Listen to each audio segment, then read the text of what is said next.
Ассаляму алейкум, сіздермен мен Айжан Айтқалиқызы. Бүгін сіздермен чебуректі жүсаймен жасап көрсететін боламын.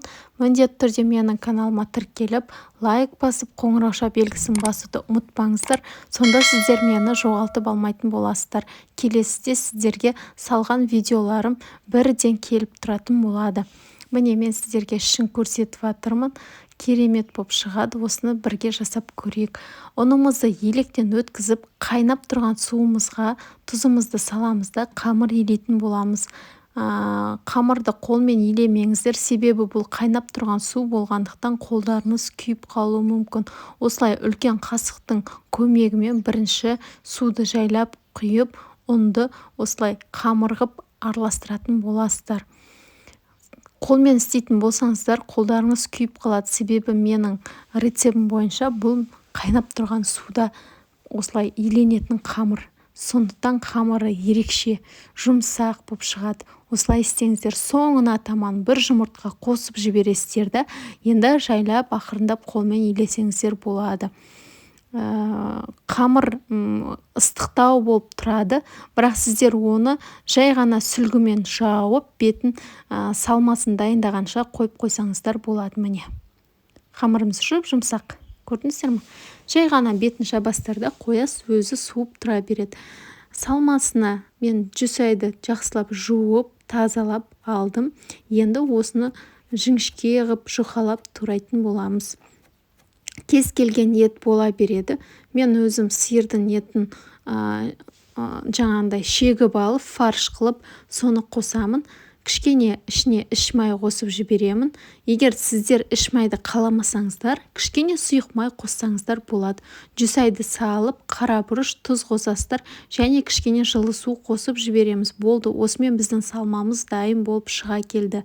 Егер қалауыңызша тағы дәмдеуіштер қосқым келеді десеңіздер, өздеріңіз қоссаңыздар болады.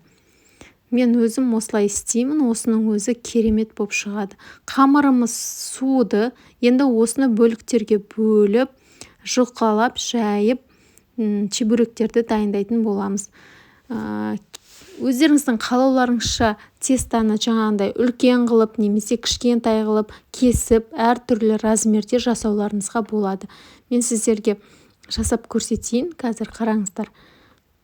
Күш салмай, ақырын шет-шетінен осылай жайып аласыздар. Міне. Салмасын міндетті түрде бір шетіне қарай саласыздар. Ортасына апарып салмаңыздар.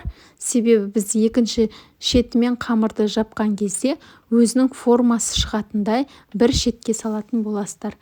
Міне толықтай жайылып бітті. Міне қараңыздар. Осындай бір шетіне салсаңыздар жеткілікті. Көрдіңіздер ме? Енді екінші бетімен қамырды жаямыз да, жай ғана басып шығасыздар да, мынандай осындай қамырды кесетін құрал бар, соны алсаңыздар болады. Базарда тұрады, өте қымбат та тұрмайды, арзан сатылады.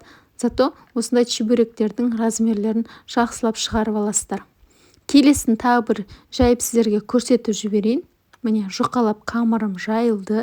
Енді шетіне аламын да салмасын салып, екінші бетімен жауып, жан-жағын басып жіберемін да, артық қамырды кесіп алып тастаймын. Болды, осымен біздің чебуректеріміз дайын болды. Майымызды жақсылап қыздырамыз да, сода 2-3 минуттан екі шетін аударып отырып, қуырып алатын боласыздар. Міне. Керемет болып дәмі шығады. Қамыры ерекше болады, жұмсақ, жұқа. Прям ыстықта жеңіздер, керемет болады ыстықта жесеңіздер. Мен сіздерге біреуін бөліп көрсетейін. Өте ыстық болып тұр, бірақ сонда да көрсеткім келіп тұр. Қараңыздар, міне осыны алып бөле берейін. Міне, өте ыстық. Қараңыздар, сондықтан міндетті түрде жасап көріңіздер. Менің каналыма тіркеліп, лайк басып, комментария қалдыруды ұмытпаңыздар. Сіздермен бірге болған Айжан Айтқалиқызы. Мен сіздермен біргемін. Ас болсын.